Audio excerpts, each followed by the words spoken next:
ताज्या घडामोडी पाहिजेत तर मग C24 तास या आपल्या YouTube चॅनलला लाईक करा, शेअर करा, सबस्क्राईब करा आणि बेल आयकॉनवरती क्लिक करायला विसरू नका। नवीन नाशिक सभापती तथा नाशिक महापालिकेचे नगरसेवक श्री बाळकृष्ण चंद्रभान शिरसाट यांच्या वतीनं कार्यालयीन पदभार नवीन नाशिक परिसरामध्ये विविध सामाजिक उपक्रमांचं आयोजन करण्यात आलंय। यामध्ये नवीन नाशिकसाठी ॲम्ब्युलन्स आणि वैकुंठ रथ लोकार्पण करण्यात आलं। तसेच 525 कामगारांना एक ड्रेस आणि एक रोप यांचं वाटप करण्यात आलंय। यावेळी सभापती कार्यालयामध्ये श्री सत्यनारायण महापूजेचा कार्यक्रमाचं आयोजन करण्यात आलं होतं।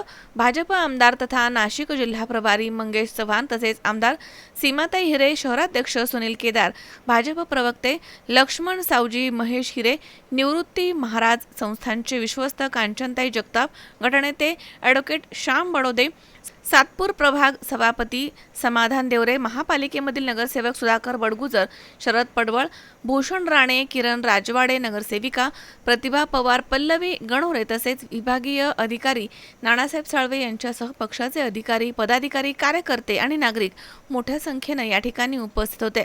कार्यक्रमादरम्यान सामाजिक बांधिलकी जपत नागरिकांच्या सेवेसाठी विविध उपक्रम राबवण्याचा संकल्प व्यक्त करण्यात आला। भारतीय जनता पार्टीचा कार्यकर्ता, भविष्याचा नेता हा तुम्ही देखील इथून निवडून दिला, तो बालन भाऊच्या रूपानं। खरं तर राजकारणात आपण बघतो की काही लोकांना पद दिले की त्यांचं महत्त्व वाढतं, परंतु जगतापताई असंही आहे की काही पदाचं महत्त्व त्या लोकांमुळे देखील वाटतं की अशी लोक सामाजिक जीवनात काम करतात, टाळ्या झाल्या पाहिजे। ते लोक जी काम करतात त्यांच्यामुळे नगरसेवक, बालनभाऊ नगरसेवक झाला हे तर आहेच, परंतु एखादा चांगला नगरसेवक कसा असावा याचं उदाहरण मला असं वाटतं की काही 10, 15, 20 जे नगरसेवक या नाशिक शहरात काम करत असतील त्यात आवर्जून बालनभाऊंचं नाव सगळेच जण घेतील। कारण की मीही कुठल्या कार्यक्रमाला जायचं असलं तर आम्ही त्यांची पूर्ण, तुम्हाला आमच्या कार्यालयातही फोन आले असतील, ती सगळी माहिती संकलित करतात, सगळी वस्तुस्थिती समजून घेतात। कारण की एकदा अशाच आम्ही एक पाहिलं की आमचा आमदार आम्हाला सांगायला लागला, आम्ही एका कार्यकर्त्याचं खूप कौतुक केलं आणि दुसऱ्या तिसऱ्या दिवशी त्याच्याकडे क्लबवर रेड झाली।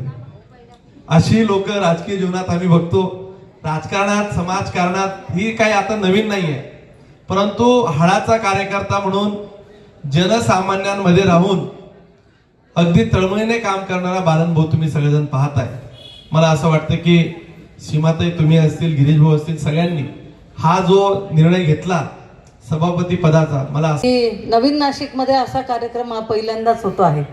सभापतीचं कार्यालयाचं उद्घाटन म्हटलं की फक्त कार्यालयाजवळ जायचं, फीत कापायची आणि जे काय आपले कार्यकर्ते, सर्व पदाधिकारी असतील सगळ्यांचं स्वागत स्वीकारायचं, असा कार्यक्रम आत्तापर्यंत होत होता। परंतु आज अत्यंत वेगळा, म्हणजे सगळे जेवढे कर्मचारी आहेत त्या सगळ्यांसाठी 500 सगळ्यांना ड्रेस दिले, त्याचबरोबर इथे ॲम्ब्युलन्सची व्यवस्था इथे केलेली आहे आणि त्याचंही उद्घाटन इथे करण्यात आलेलं आहे। त्यामुळे अत्यंत वेगळा कार्यक्रम आज इथे संपन्न होतो आहे।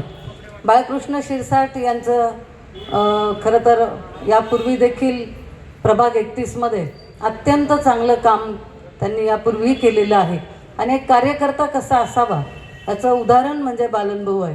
बऱ्याच वेळा आपण बघतो की खुर्ची मिळेपर्यंत, जेव्हा नगरसेवकाचं मला तिकीट मिळेल त्यावेळेला मी कामाला लागेल अशी बऱ्याच जणांची भावना असते, परंतु अनेक वर्ष लोकांमध्ये राहून, कुणाला आरोग्याची सुविधा असेल, करोनाचा काळ असेल, कुणाचं शाळेचं काम असेल, कुठलंही काम असो, परंतु लगेच लोकांच्या डोळ्यासमोर जर कोणाचं नाव येत असेल तर ते मला वाटतं बालनभाऊंचं नाव यायचं आणि तेही नाही।